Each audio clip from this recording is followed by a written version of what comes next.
termasuk kelompok zat pengatur pertumbuhan dan pemeliharaan kehidupan. Setiap vitamin mempunyai tugas spesifik di dalam tubuh. Fungsi utama vitamin adalah mengatur proses metabolisme protein, lemak, dan karbohidrat. Sekarang adalah pengertian vitamin larut lemak. Vitamin larut lemak merupakan molekul hidrofobik apolar yang semuanya adalah derivat isopren. Dalam vitamin larut lemak, yang pertama perlu diangkut dalam darah oleh lipoprotein, perlu diabsorpsi lemak yang normal, dan yang tiga disuplai dari makanan. Jenis-jenis vitamin larut lemak ada vitamin A, vitamin D, vitamin E, dan vitamin K. Vitamin A. Fungsi vitamin A adalah sebagai sumber produksi rodopsin yang diperlukan dalam proses penglihatan, proses pemeliharaan jaringan pelapis, dan juga proses pertumbuhan tubuh. Sumber vitamin A dari bahan hewani adalah telur, ikan salmon, keju, hati ayam. Sedangkan sumber vitamin A dari bahan pangan nabati adalah pepaya, melon, bayam, wortel, brokoli, mangga, kacang polong, dan paprika merah. Sedikit informasi tentang vitamin A. Hati beruang kutub. Hati beruang kutub sangat kaya akan vitamin A, sehingga memakan seluruh hatinya akan berakibat fatal. Vitamin D. Vitamin D berfungsi mengatur metabolisme, menggiatkan penyerapan, dan mengatur pembentukan garam kapur dan garam fosfor yang berguna dalam proses pengerasan tulang. Laju sintesis vitamin D dalam kulit tergantung jumlah sinar matahari yang diterima serta konsentrasi pigmen di kulit. Agar tubuh tidak kekurangan vitamin D, maka dianjurkan untuk selalu memanfaatkan sinar matahari, terutama di pagi hari. Di masa pandemi seperti ini, vitamin D sedang naik daun.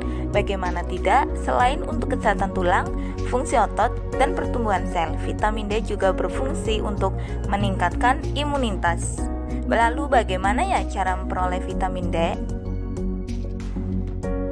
Caranya dengan berjemur di bawah sinar matahari atau sinar UVB. Yang berjemur kurang lebih 15 menit per hari antara jam setengah 8 pagi hingga jam setengah 10 pagi atau jam 3 sore hingga jam 4 sore. Area tubuh yang terpapar matahari minimal 20% yaitu lengan, kaki, dan wajah. Yang terakhir, kita juga bisa memperoleh vitamin D dari suplemen vitamin D, tentunya sesuai dengan resep dokter. Sumber vitamin D selain sinar matahari dapat ditemui pada ikan bandeng, margarin, keju, gandum, serta susu. Sedikit informasi tentang vitamin D. Kebanyakan vitamin D suplemennya berasal dari lanolin yang merupakan lilin yang ditemukan pada wol domba. Vitamin E. Vitamin E mempengaruhi kesuburan dan berfungsi sebagai antioksidan. Sumber vitamin E adalah daging ayam, daging sapi, ikan gurame, gandum, kacang almond, dan kacang tanah. Sedangkan sumber utama vitamin E terdapat pada minyak tumbuh-tumbuhan, terutama minyak biji bunga matahari dan minyak zaitun. Sedikit informasi tentang vitamin E.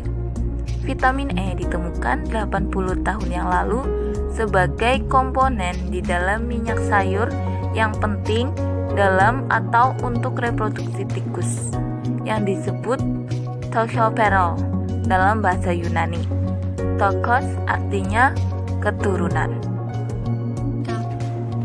Fungsi vitamin K adalah pendorong terjadinya penggumpalan darah secara normal. Vitamin K dibuat oleh bakteri dalam usus. Kekurangan vitamin K menyebabkan pendarahan dan darah sukar membeku. Sedikit informasi tentang vitamin K. Bayi prematur. Bayi prematur memiliki tingkat vitamin K yang sangat rendah. Sumber utama vitamin K adalah hati sapi, alpukat, bayam, kacang hijau, daging ayam, kubis, kiwi, dan brokoli. Kebutuhan vitamin K 60 mg per hari. Demikian video literasi tentang vitamin larut dalam lemak. Semoga bermanfaat. Selamat belajar ya. Terima kasih.